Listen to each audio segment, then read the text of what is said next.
Broadcasting from the business capital of the world, this is the Podcast Business News Network. Wonderful to have back here in the hot seat, Dr. Grant D. Venerable. He is amazing. He's our professional of the year. He's our chemist. He's our professor. He's our author. He's a lecturer, philosopher, chemist. There's just too much to name to him. And he's a great family man, living close by to his family these days. Boy, oh boy, the stories and testimonies and all that he's accomplished in his life. We appreciate you here with your stories, with your joy, with your energy, and always eager to help others. So how are you doing today, Grant? Well, I'm fine. You look great. Well, Always so happy. You got such a great aura about you. thank you. Thank you. Are we open to phone lines? We will open the phone lines right now. Ready? 631-307-4010. They are open the whole time. 631-307-4010. If you have any questions, please feel free to call in. So tell us a little bit about you. Well, it's the same old story. Yeah. It's new. It continues to be new all the time. And that's always a good place to start.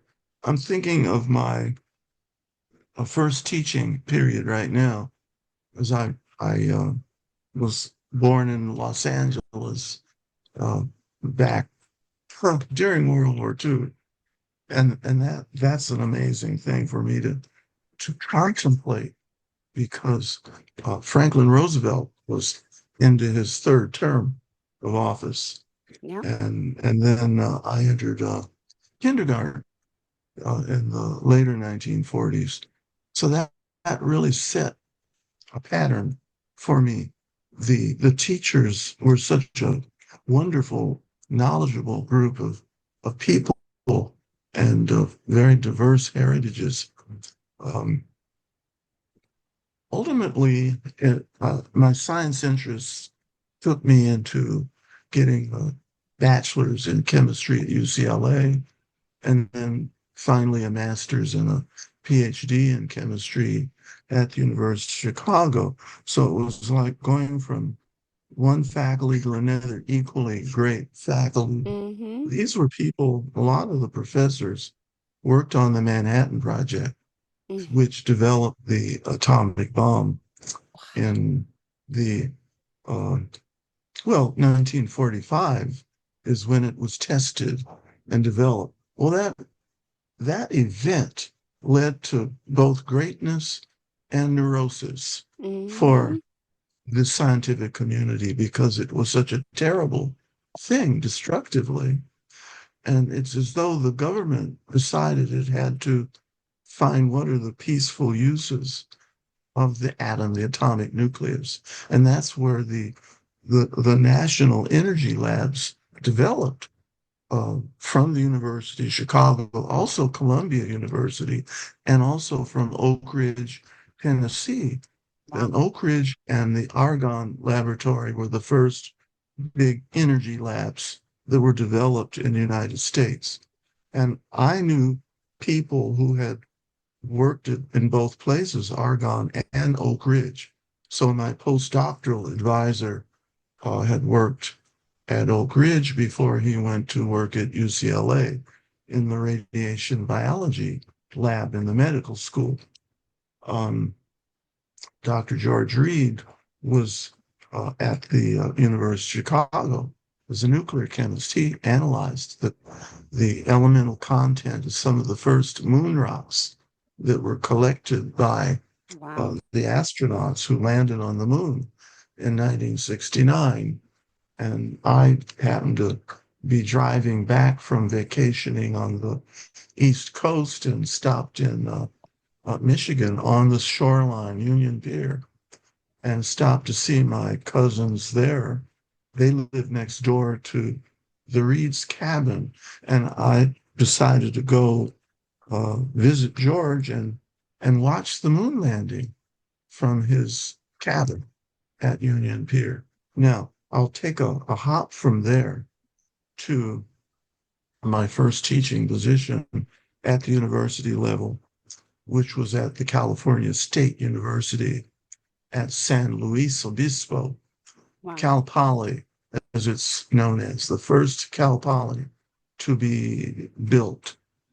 And that was quite an interesting story on how I got hired there.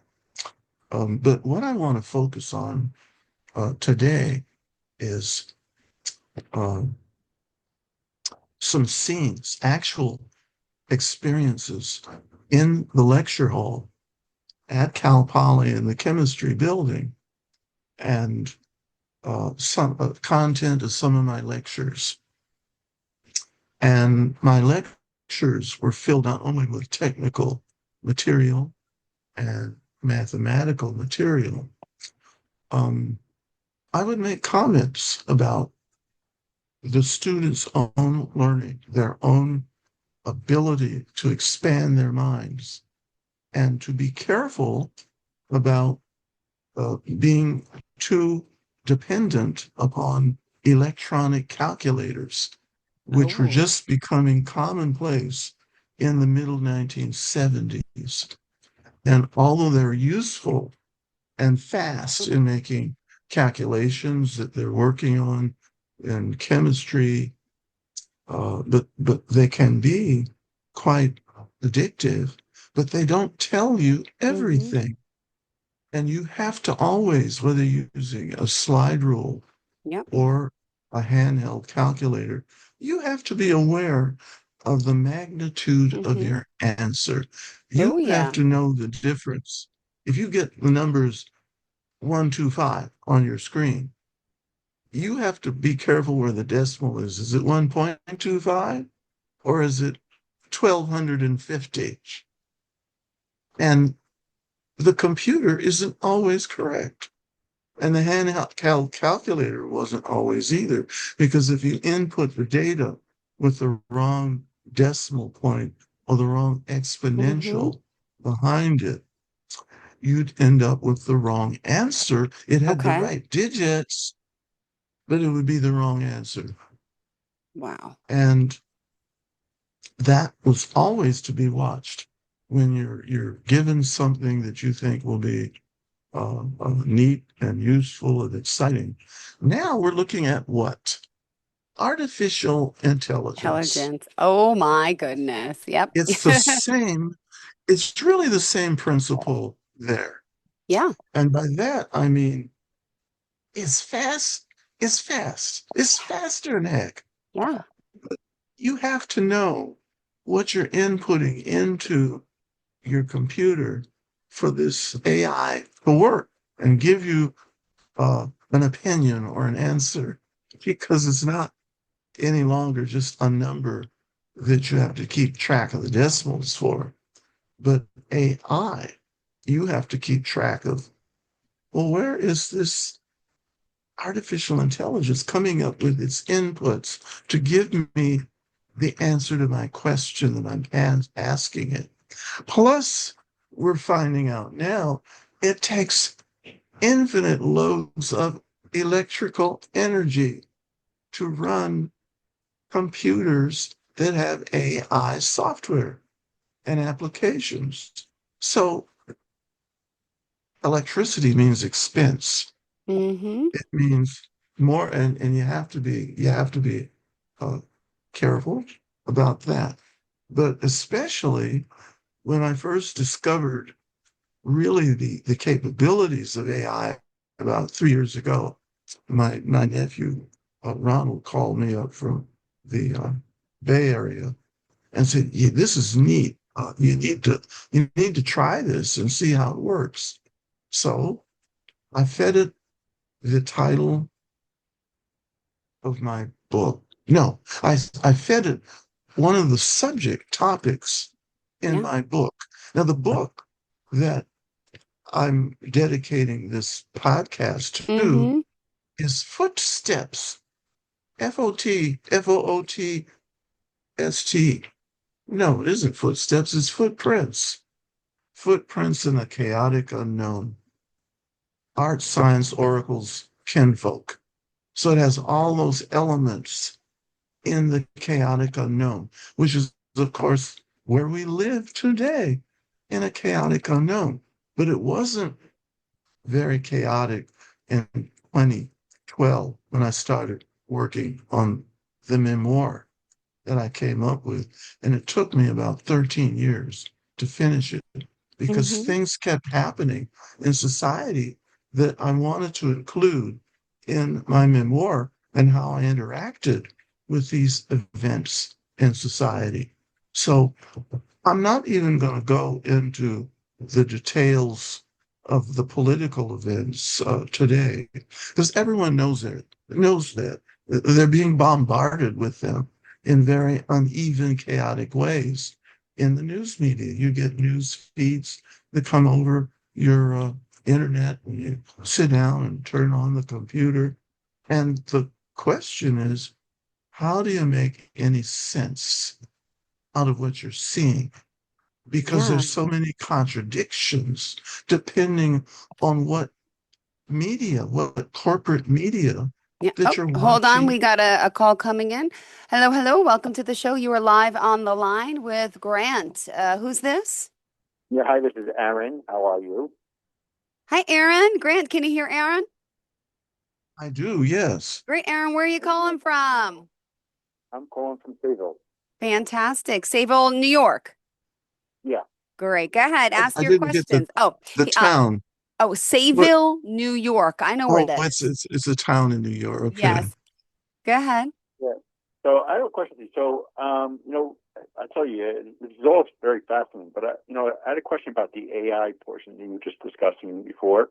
How do we learn like, what's real and what's not anymore? I mean, I feel like a lot of stuff on the news is AI, and I feel like we're getting a lot of misinformation, and I feel like AI is not being used for good anymore. It's just crazy. What's your opinion on AI and its uses in the world today?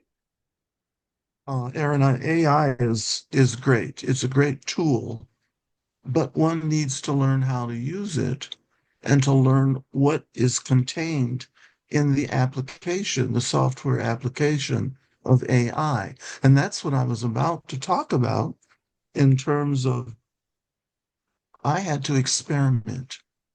I am an experimenter in the physical sciences, but I'm an experimenter with life and the philosophy of what life deals with. And AI is no different. You need to sit down at the computer with this application and actually conduct a very simple experiment. And once you do enough experiments, and I don't mean an elaborate laboratory experiment, just your own mind experimenting with different questions, because the different questions, the AI is going to give a different answer. You kind of have to sneak up on it Mm-hmm. to find out, well, who's really or what's really inside that AI. So, what I did the first time I sat down to experiment with AI was mention a topic that is key to my memoir, my book called Footprints in the Chaotic Unknown. And the key idea that I take off from in that book is called the Venn matrix of a system.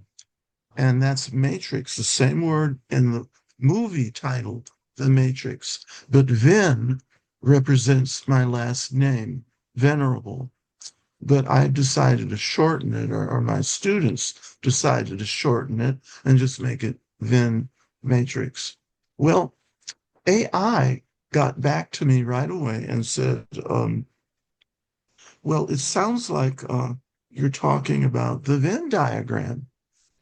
And and then what it did was to shift to a conversation about the nature of a Venn diagram and what it's used for.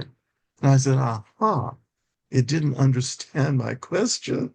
So Yeah. either it hasn't heard of the Venn matrix or it's not looking at the right references because that AI that has the computer like tentacles look at everything that's out there in the computer universe to see if it finds Venn matrix. and it didn't look in the right place. So Mm-hmm. I said, well, let me give it a little help. A little help. And I said, tell me about the book, Footprints in the Chaotic Unknown. Mm-hmm. Then I finally got something about that. It gave me 5 pages worth of answers. Yep. And it was as though it read this whole book. It was, I don't know which volume it was. It might have been volume 1, but 300 pages it read. And it gave me a capsule answer. And it was all true. It was all factual, what it told me. It told me that it uh, organized life and the universe and science into 5 major categories. And I said, oh, that's right. It got that right. And then it was able to name the categories.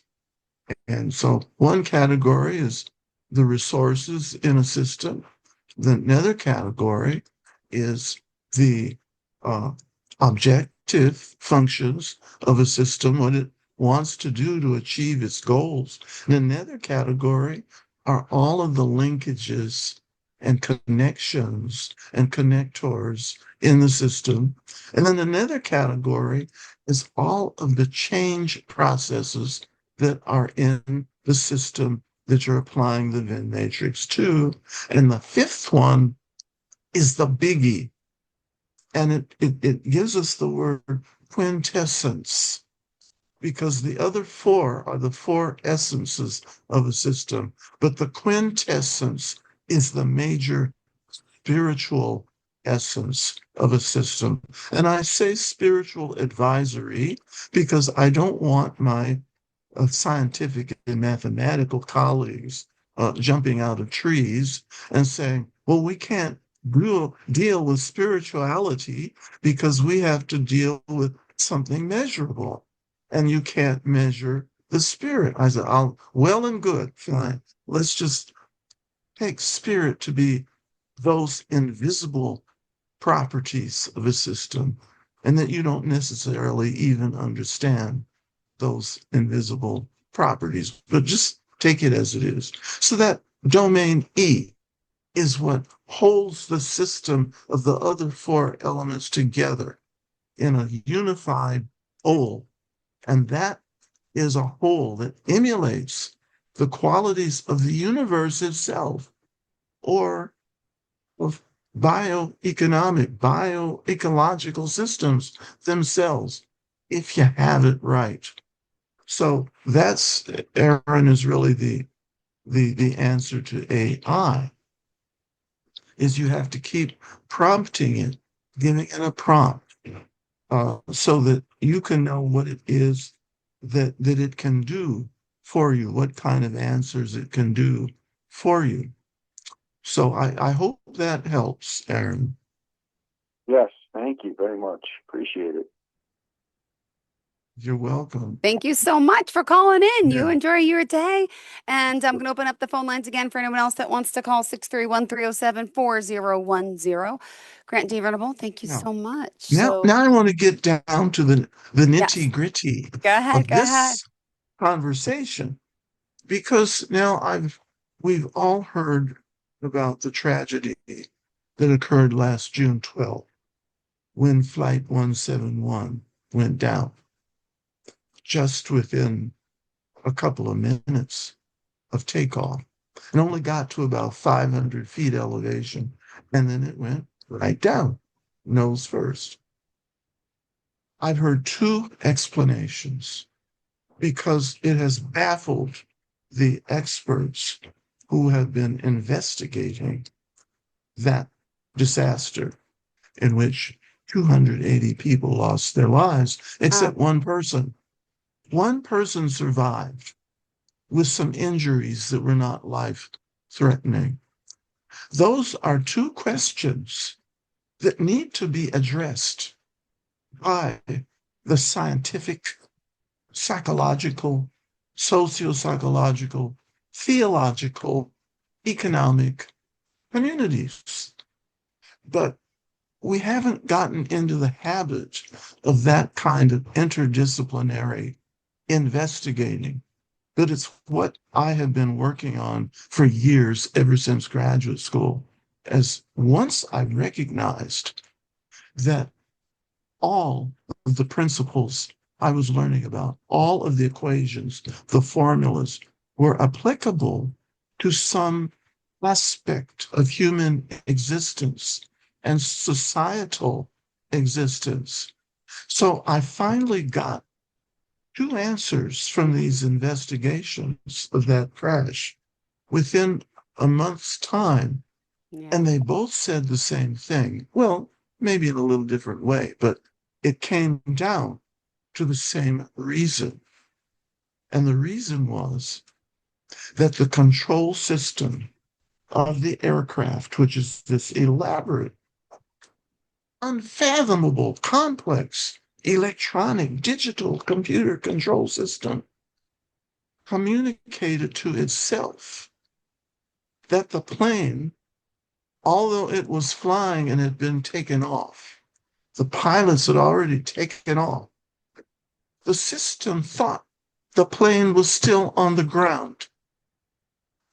Now, some people have noticed that and have taken note of it.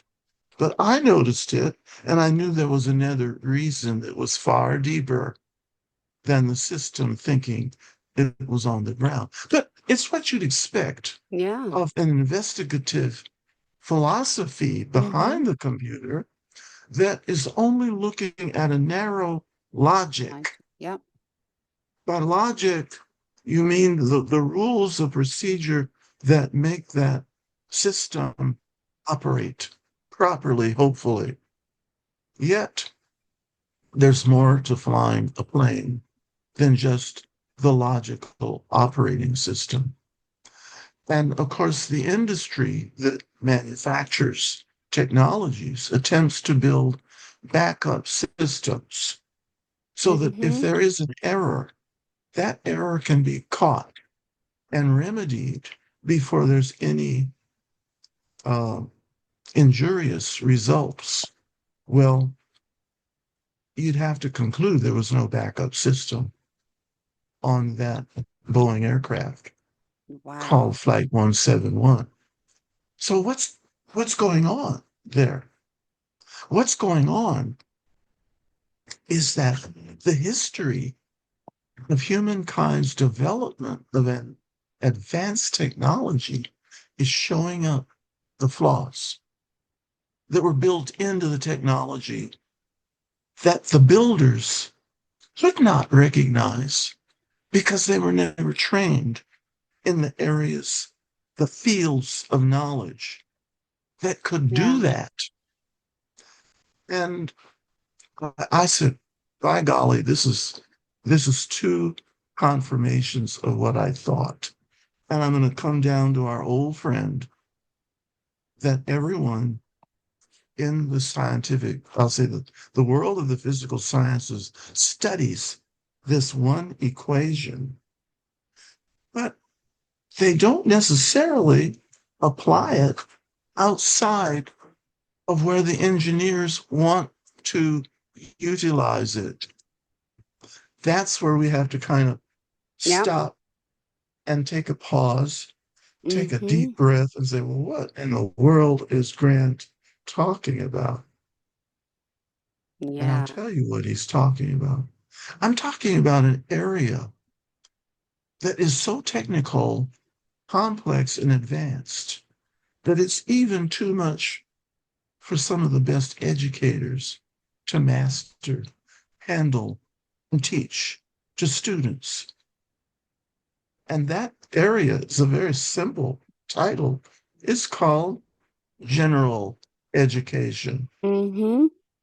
General education is what all competent universities attempt to program into their curriculum in all of their majors so that you cannot escape by just taking a specialized major without taking general education courses that teach you using the scientific method, and I'll also go religious on everybody and say the method of the Talmudic rabbis using the Talmud to ask questions, to evaluate religious scripture every 50 to 100 years, to see if it's still relevant and accurate for human society to follow. But we don't have that Talmudic tradition, except probably in a few specialized classrooms where you have professors who are aware of that. You cannot give someone a PhD in chemistry, physics, or biology without giving them a strong general curriculum in how do you apply your field of specialization to whatever is a problem in human societies. Now let's pause for the cause. Thank Wow. the good Lord for this information. Wow. Now, Wow. what was not applied that all advanced students of the physical sciences learn is called Boltzmann statistics. The physics of Ludwig Boltzmann. You've heard me use that name before. Yeah. And I'm going to say that because I realized how important it is for me to say and be responsible for saying it. If I'm really worth my PhD from the University of Chicago, I have to say it because that's what you're supposed to say Yeah. if you get an education of that depth and quality. And that's why they've Hmm. had so many graduates that have discovered principles that have been important, like chaos theory, like non-equilibrium thermodynamics. I'm going to pause a little so I can breathe a little here. But what Boltzmann's formula is only has two variables in it. And the first variable is capital S, Okay. which is called entropy. Entropy, oh, briefly stated, is like the level, the amount of disorder or chaos of a system, whatever the system is. The system could be your brain. It could be an airplane. It could be a forest in nature. It could be a galaxy. But whatever it is, S is its level of disorder, which is a Hmm. property of our Hmm. universe, is to continually to create disorder as it creates new expanding systems, including the universe itself. But while you have disorder being generated, you have order being created in more localized sections of the universe. And what was missing in that airplane was it wasn't creating the local order it needed to override this order, this command of the control system to stay on the ground because you're already on the ground. And the only way the aircraft could understand that was, oh, we we need to go back to the ground. And so it went as quickly as possible. The other part of the equation is capital S equals capital K times the natural logarithm of W. And in that case, that was the most important equation. And it's the Hmm. most important equation for designing advanced technology, whether it's medicine or aerodynamics. And I picked up the principle of a control system, but sitting in on the class just at random. I was visiting the George Mason campus in Virginia, just outside Washington, D.C. And there was a very prominent system scientist speaking in lecture hall. And I said, well, that looks interesting. So I dropped in and sat in one of the back rows. 100 youngsters were in there. And I was so impressed with his topic. At that time, it was, and I mentioned this, our last visit together, Jill, namely that our really super advanced technology of 200 years ago namely 1825, Mm-hmm. was the steam engine. Wow. And when you apply it to a locomotive, it caused such a fright among the occupants of towns that the locomotive was going through at top speeds, frightful Mm-hmm. speeds, 25, 26, 27 miles an hour. And they had many Uh-huh. accidents back in those days because they had insufficient control systems. Mm-hmm.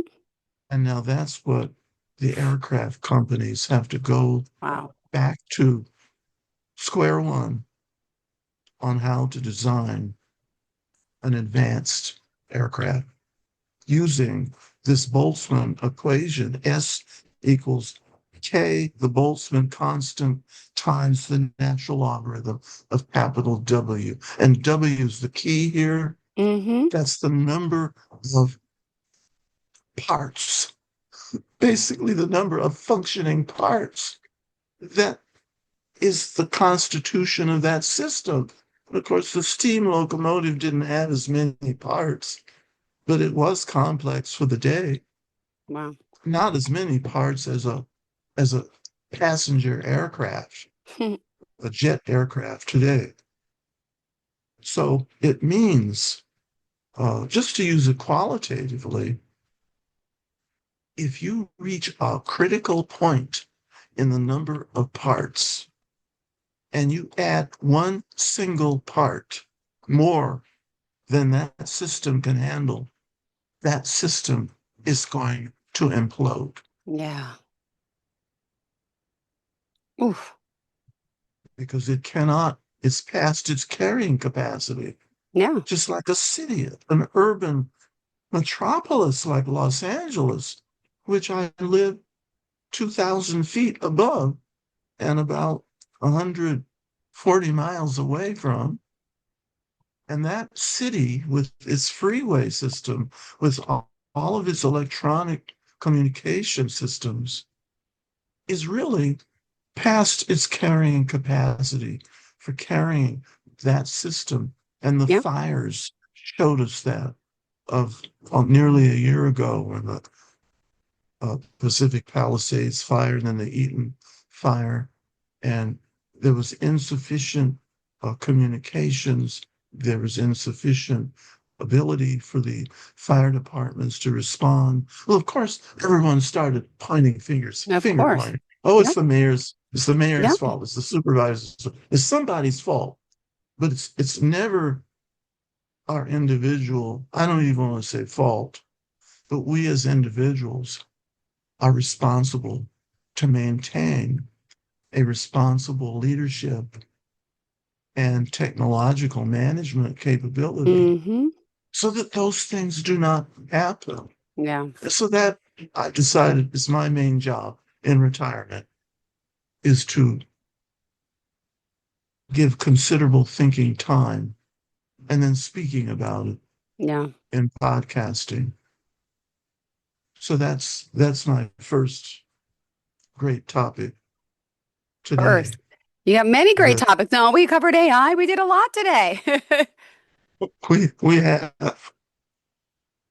but there's a lot behind it, and that's what my memoir is about. Is okay, Grant Venerable, why does your brain operate that way?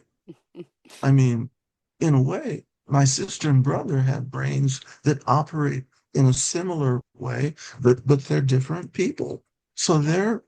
their brilliance is in different areas, but we all come together and share our intelligences on creating a life that's meaningful. And and right now, meaning, the greatest meaning for people who have reached past their first 7 decades of life Mm-hmm. is not only staying healthy, but staying alive. And as we reflect on that, it's a no-brainer Yeah. to, well, what does it take? What really keeps us well and healthy? Mhm. And you don't have to be rich. to do that. Nope. But you notice what kind of foods nourish you adequately. One thing I learned Yeah. when I first started teaching in early 70s was going to a holistic dentist Oh, wow. who sat me down in his office and said, well, I want to interview you. That's the first step when I meet a Wow. new patient.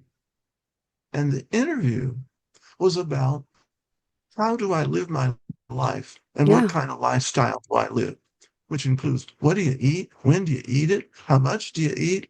How do you drive your car? Mm-hmm. How do you exercise? And all of that. And after he got the answers to his questions, he said, well, I can tell that your mouth and your teeth are in good shape. Now I Wow. want you to come into my lab here, my dental chair, so I can examine your mouth. And it took him about 10 minutes, and he says, I was right. Your mouth is in good shape. And that was really an important thing for me to learn, that the most important part of keeping well is Mm-hmm. to watch the condition of my mouth, my teeth, my gums, Yep. and watch what I put into my mouth Wow. and watch what I keep out of my mouth. And because most disease enters through the True. mouth, or at least the nose, and which is connected to the mouth. So what goes in the nose is also in the mouth and the throat. I have stayed faithful to that knowledge Mm. all of these years. And it must be true because I'm in pretty good shape. And I do get a few little downs with the ups. And the latest little down is I have to get a little bit of help from the neurologist to help my feet and my ankles to work the way they're supposed to, so I don't get off balance when I'm walking. And I've learned that two things get me off balance. Um, I haven't talked much about my musical career that has been in parallel with my scientific career and my artistic painting career, but I now I play the organ, pipe Mm-hmm. organ, electronic organ, and I've played the Wow. organ for many, many years. But I'm finding now I've got some adjustments to make because once I get finished practicing the organ or playing Yeah. a performance at church, my legs get sore and they get tight, and I have to uh, just let them rest, get some rest, let them rest up, and then they're normal again. Yeah. Same when I swim. I'm kicking in the water, and those ankles just really, they say, okay, well, we need some rest. So I get out of the water for the next day or half a day. I, I'm a little tight in my ankles. So those are the things that get added to other things that have occurred and long ago disappeared as issues. So those are interesting little side stories. But Details. Love them. Love them. Little excerpts. And the lines are open if anyone else wants to call. Still 631 307 4031. 631 307 4031 to speak with our amazing Dr. Grant Venerable. Thank you. so, does anything occur to you, Jill, at this stage I'm from just what I've fascinated with all just your said? life stories, all your works, and you just keep referring to the memoir. For those that may not know, could you just tell us about your memoir, where we could get it, find it, how it's Sure. going on? Yeah, yeah, yeah. That's Um, always important to mention because someone might be like, "Oh, wait, yeah, well, the memoir is the first volume is actually in hardcover, there it is." Yep. and it can, and then I've redone the first volume as an ebook and added three more volumes. So 4 ebook volumes online on Amazon, Apple, and Barnes and Noble. So please do look at that, and it gives you a synopsis of what's in each volume. It gives you a prequel, not a sequel, but a prequel Love that. to each volume. And so and that prequel really is the meaning of the whole memoir. Mm-hmm. Because I didn't realize until the publisher pulled my coattail and said, well, maybe you should do something to cue your reader to what the 4th volume is about, because everything leads up to that 4th volume. And each volume is unique, but each relates to the prior Yeah. volumes. So the first volume is Genesis and Coming of Age. I think that's what it is. I have to look at this here. Volume 1, yes, Genesis and Coming of Age. And Okay. so each has a chapter. So the there is a chapter, a prologue, which may actually be the most provocative part of all 4 volumes. Hmm. It depends on who's reading it. But some people might be provoked. But I think most people will be delighted because I take some of the papers that are archives of my mother's family Yeah. that my grandparents were able to archive and preserve. And in it is a letter written in 1856 by one of my great, great, great grandmothers Yep. in Kentucky. And she's writing this letter to her daughter, who Mhm. was my great, great grandmother. And this daughter, I mean, they could make a movie about her. Yeah, I'm And sure. it would be a best Wow. movie because it addresses what people were living with in that Mm-hmm. day, particular people of that ancestry. The mother uh, was at the time, and the daughter at the time, they were owned by other people. Yeah. And so they had to do the bidding of those people. Well, the common name for that is called servitude or slavery. But nobody ever says anything about slavery. Okay, if it was Mm-mm. bad, why was it bad? Did it have any parts that were less bad? So Yeah. that's what the prologue introduces is why Lucy, my great great great grandma, is chiding her daughter, who's my great great grandma, Mm-hmm. to act more like a God fearing Christian and watch her how she comports herself in life. Well, these are people that live in rural Kentucky, south of Louisville, and and they're all connected. There's people know each other in this same region. Abraham Lincoln was born in that same region, Mm-hmm. just 30 miles away before Lucy wrote this letter to her daughter. And but it's really how did people learn how to navigate a system of life that wasn't ideal for them, but there were still lessons to be learned, and they passed those lessons down to their children and their Yeah. children's children.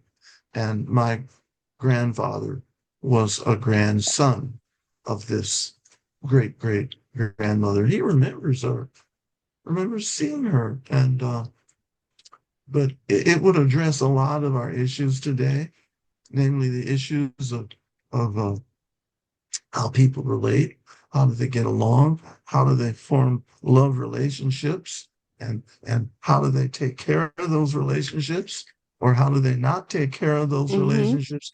That's in the prologue. So, but the other chapters are equally important. Chapter 2 is on serial awakenings and societal uh, chaos. And that gives a kind of a peek into the sociology and the politics of earlier days, like in the 1800s. And Hmm. then it's also significantly about growing up in what I call Los Angeles cultural Eden. And I use the word Eden because LA, even when it was back to its founding in 1781, was founded by a Mm. group of people who had migrated from Mexico, and they were all kinds of heritages of people that you would find in Mexico then. And it was all where Alvera Street is today, near the City Hall in Los Angeles.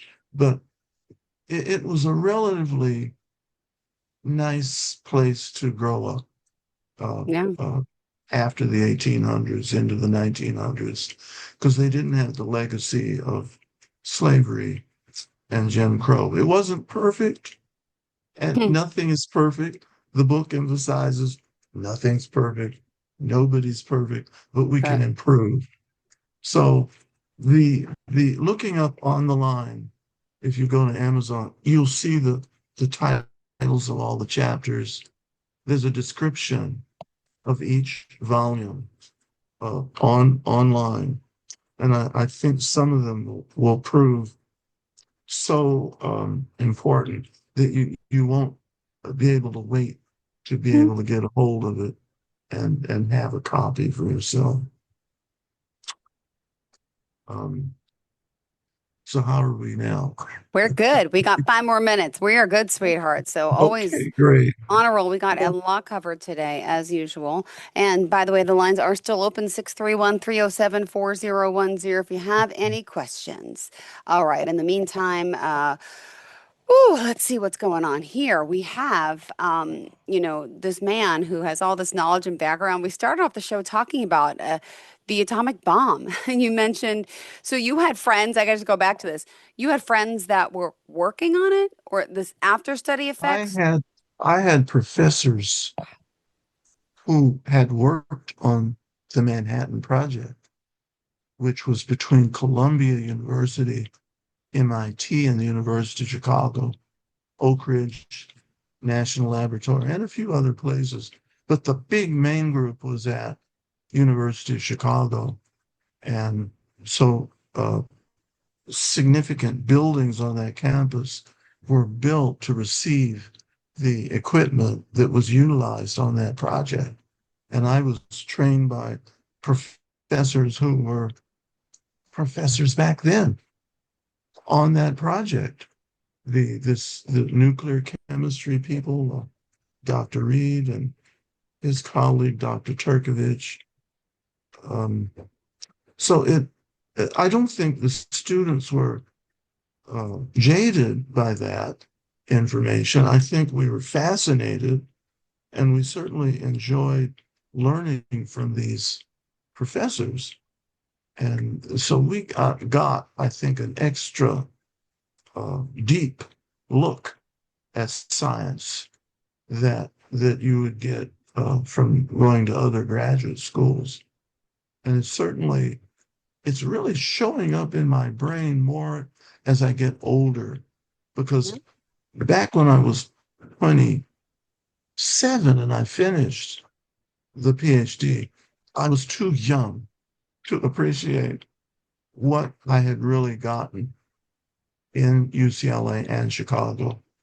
And that came to me over the years when I realized, oh my goodness, look what I learned. And I began to teach that in addition to the regular syllabus that the other students were learning, like at Cal Poly. And therefore it helped me understand more deeply what was in my mind and had been for many years. So I feel that that's going to be helpful for readers and to share with their youngsters to see how education was in Yeah. a past time in the best schools that we Wow. had.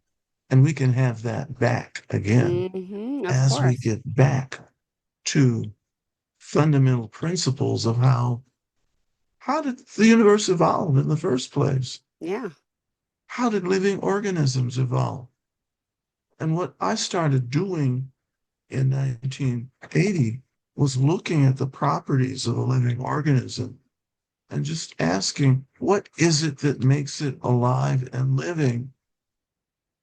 And what is it that they all share as living organisms? And that became the organizational structure of the Venn matrix that I formalized Yeah. and developed as really a replica design of living organisms. Wow. Well, at this time, we must wrap it up. Grant, tell us how we can contact you. Well, you can now use VENTWO at AOL or VENMATRIX at outlook.com. So I'm using both emails.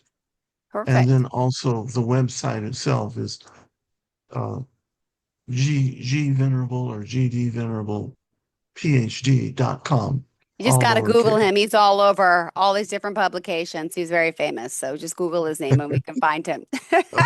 Just don't show up at his house, but you can probably find that out too. Thank you so much for your insight, talking more of the memoirs, and you just being you, and all your stories and knowledge just fascinates me. And I hope it's enticing and drawing more of our listeners into you and your life's journey. Thank you so much, Grant. Enjoy the rest of your day, and congratulations on being our professional of the year. We always appreciate you here. You're awesome. Thank you. Thank you, Jill. Bye, sweetheart. Okay. Bye-bye.